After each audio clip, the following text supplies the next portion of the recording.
কিন্তু বলিনি সেখানে। আমাকে প্রশ্ন করেছিলেন একজন সাধারণ শিক্ষার্থী যে আজহার ভাইয়ের মুক্তিটা হচ্ছে না কেন?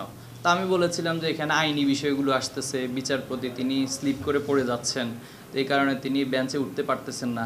তো এটা তো আসলে সঠিক কারণ যদি হতো তো তাহলে তো ইতিপূর্বে যে মামলাগুলো খালাস হয়েছে, বিশেষ করে বেগম খালেদা জিয়ার তো যেদিন 5ই আগস্ট সেদিন রাষ্ট্রপতির সাথে যখন সাক্ষাৎ হয়েছিল সেনাপ্রধান সহ, সেদিনে কিন্তু স্টেটমেন্টে ওনার বিষয়টা ছিল যে ওনাকে মুক্তি দেওয়া হবে। তো ক্ষমার প্রশ্নটা আমি বলিনি, বাট এভাবে তো আরও অনেক কিছু হয়েছে। তাহলে আজহার ভাই তো একজন মাজলুম ব্যক্তিত্ব, ওনার উপর তো জুলুম করা হয়েছে, এটা তো প্রমাণিত।